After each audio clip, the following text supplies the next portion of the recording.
Hello comrades, and welcome back. It's been a long time since the last video where I showed off development of Yes Comrade.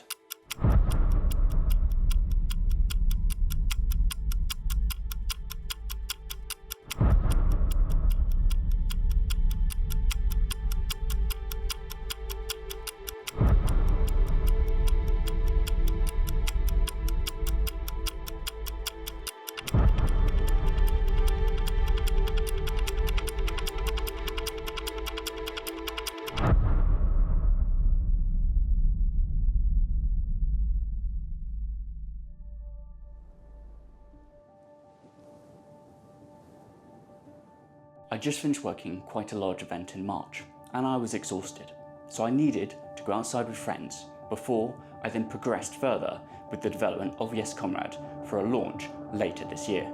In the last video, I promised sweeping changes, and I think it's going to be worth the wait to see now. Well, you would have guessed from the opening that things do look a little bit different. As I've mentioned previously, art isn't my forte, but I've worked extremely hard to make sure I'm happy with what's being pushed out in this alpha. So let's start with the biggest change, the island and the world of Yes Comrade. See, the premise remains the same. You still go to an island, but this one looks very, very different to the ones we've seen in the other devlogs. The history of the world and the island is really what's changed the most. The island is now 10 times bigger than what was originally planned, with multiple points of interest. Lots of room for development and creativity, but really, it's the base on the island that makes it so exciting. You can say goodbye to the boring grey tower and hello to the Beloskovska Visitor Centre.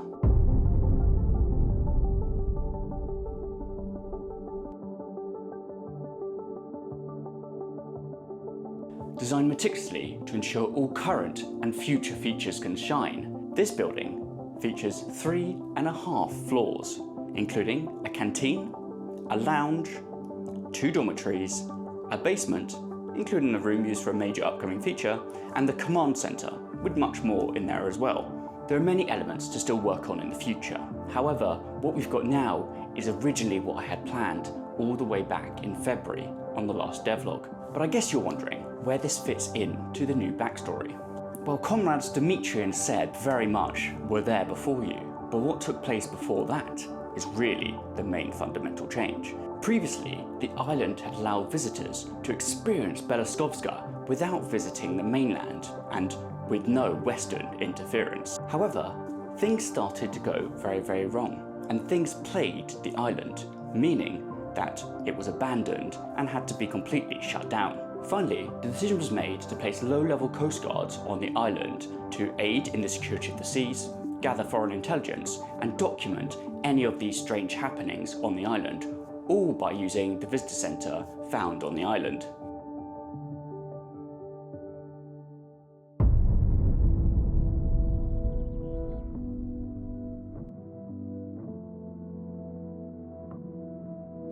Another massive change is how the ship management system works on the island. Previously, you would see the ships physically spawn around the island.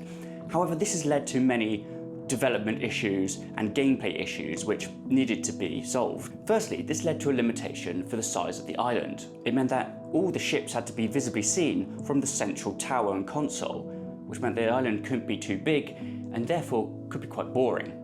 Secondly, I can add fog or weather effects to the map, meaning that the vibe of the island also wasn't very good, and so therefore that had to be changed as well. Thirdly, ships couldn't spawn at night because you couldn't see them, and so therefore if you were a night owl comrade, you couldn't be because you couldn't see anything, so that had to change as well. The list really does go on, and I'm not going to bore you with all the details, but let's actually look at the solution to this problem. We'll make it virtual. The flow remains mostly the same. Use this map table console to lock into the ships, and then you wait to connect to them. Once you're connected to the ship, you can go to the central console and see a live feed of the ship, all the way from Beloskovska's main satellite, Spudnet. Looking at the live picture, you can see the country's flag, and as before, you can go to the flag database and search for it to find out if that country is friend or foe. Currently, I've added over 150 variations of flags to the game. In the meantime, you need to ensure you can communicate with the ship, and therefore you need to take the 3-digit code and the ship's frequency, which is sent to you every day as before, and connect to it using this box on the wall. Once everything is in place, you can see the country's details on screen, as well as access to the new communication tools on the console. As part of the process, you might need to request additional information from the ship, such as its travel manifest, the cargo it's holding, or the nationalities of the crew on board. Rules put in place by party headquarters can turn what would normally be quite a binary decision into something a bit more complex. For example, the glorious National Party have decided that cod is now a delicacy, and therefore any vessel carrying it, no matter whether friend or foe, should be allowed access through the waters. But let's say there's another rule, where any ship that's visited the western country of Eldaroon in the last 30 days should definitely not be allowed.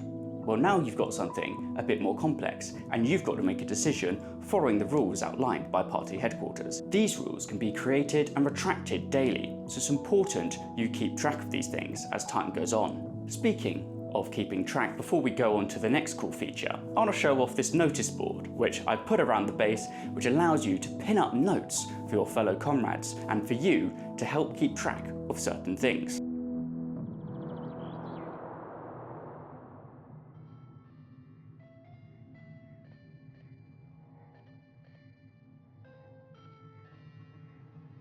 Three, 0, 9, 7, 7, 1.